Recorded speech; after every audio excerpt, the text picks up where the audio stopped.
This is what we've learned within a year with the U-ACT Trust. The Ubuntu Addiction Trust is a non-profit that has been running since 2006, but last year we really rolled out our training and our mandate, which is to train, empower and treat. Over the past year, this is what we've done since we went into Soweto as a result of a 702 call.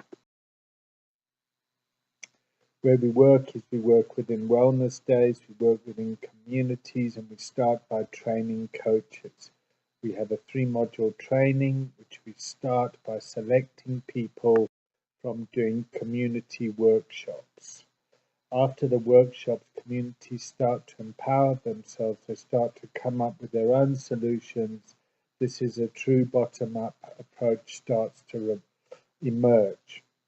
We've done preventions, interventions, we try to provide trainings, we do master's course, we provide foundational training, and we work within the corporates, the government sector, with the police, with hospitals, with the local drug action committees, which is part of the government's drug master plan. We work with NGOs and we empower other NGOs to start up. This is some photographs of the people we did with the Eldorado Park Police Community Forum, preparing a community for an intervention.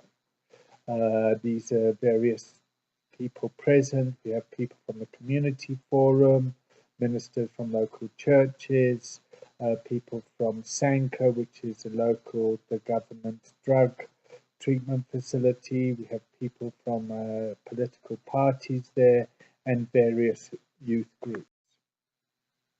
And the word started to spread. We did workshops in Soweto and Ward 39. We flew in trainers from the Foundation of Recovery Coaching within the UK, from which our training is aligned.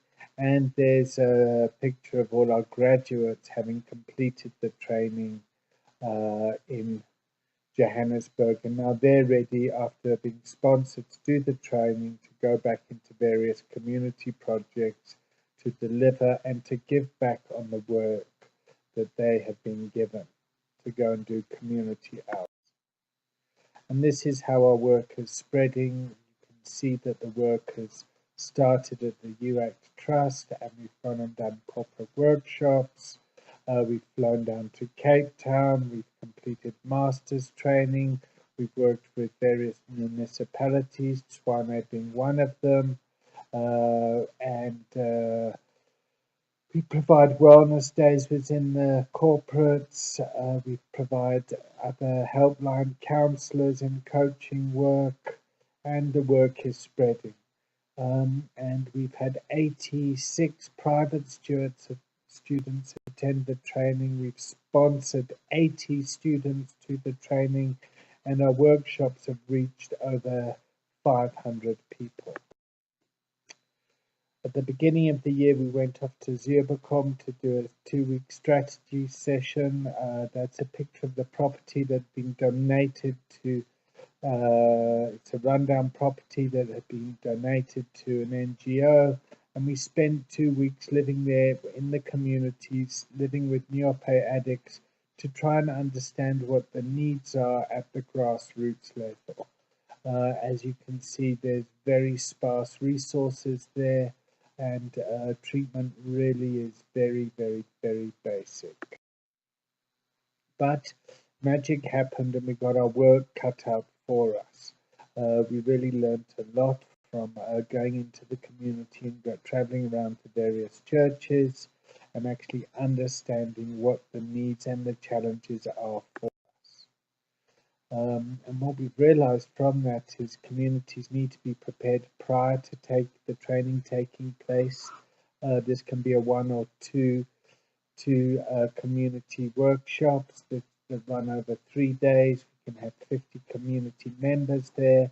And if we price a workshop of 50,000 per workshop, this works out to be a cost per member of about 300 Rand a day. That's inclusive of food as well as training material. From that, key community members are selected, and we will then take those students on to the foundation of recovery coaching training. This gives the students understanding into the basics and forms a good foundation into what is needed. We can have up to 25 community members in a classroom, and that's a cost of 5,000 Rand per student per module. So that works out to 10,000 Rand per student. And finally, people will then go on to the master's program. There'll be a minority of people that will go from that training onto the master's program. And what we find is that our students will be needing stipends because things like lack of airtime, red tape, and all these additional resource challenges are hampering us from delivering on the service.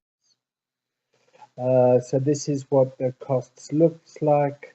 In summary, each workshop where needed is around 50,000 Rand, and the foundation recovery coaching course is for 25 students, work out to 125,000, and then those students that want to go further on would do the master's program, which would cost 15,000 Rand per student. These are key people that would be ideal for the training. They can also assist with interventions, awareness campaigns. We need to train facilitators to be able to deliver the trainings. We need to collaborate with churches. We could do with a conference, and this team here could certainly has the skill set to be able to offer community treatment in a community like Soweto. Would you like to invest in our CSI project? It is working. For us to maximize our impact, we suggest the following. We use a network of churches and various congregations to support their members in finding their own recovery based on their values, beliefs, and making best of their resources available to them. From a brand awareness perspective, this is a great opportunity for your organization. It has started. We continue to move forward regardless of funding. This isn't going to be sustainable in the future, but it's been a great pilot, and it also elaborates on the passion that the people have that we've been working with. We selected members here from local drug action committees, various NGOs, and we started the training, the master's program, and these candidates are suitable for the training, and the majority of them has been sponsored for the training. And basically what we've learned is when we have classes held at Sharp Treatment Center, it's better for the students to come to us. We are able to manage the agenda more, and these are the principles that need to be covered so that we can start training facilitators to deliver the work. And it's clear we need a school. These are our community development workshops that we've done so far. And here are some pictures showing what we've done. We have Crossroads community down in the corner there. There's us facilitating some schools within Soweto. There's an awareness campaign for children in Soweto. And here are some of our students and graduates in various areas receiving the training and giving the training. Here's to summarize where we've worked. We've worked in Gauteng, we've worked in Cape Town, and we've gone down to Polokwane as well. This is the structure of our training. We start our community workshops. We do our introduction to recovery coaching. We have the foundation 1 and 2, and then people can go and do an online certification and accreditation and receive a internationally recognized certification. people that wish to enter more into the substance abuse treatment arena can then enter the master's program. They do module 1, 2, and 3. They do a rigorous certification, and if they choose, they can become members of a professional body. Clients that then want to do the counselling training can come and do an internship within our Sharp Treatment Centre, and this is the path. So for us to build a treatment centre within various communities or to turn an existing government facility around, we are looking at a 2-year process. And these are treatment centres that have opened up from private people that have entered our training, that have wished to go open up treatment facilities within the country. These have been privately funded, but it's also proof of concept that the training has worked to create viable businesses and employment for people. So in summary, we have proved we can deliver on our mandate to train people, to empower people, and then to offer treatment. So with 5 million Rand, we could deliver 25 community workshops.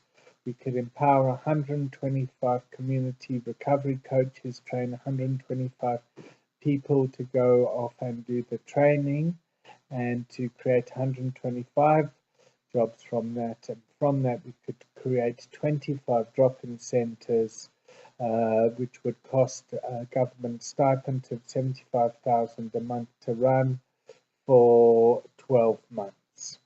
Thank you so much. I hope we've got your attention.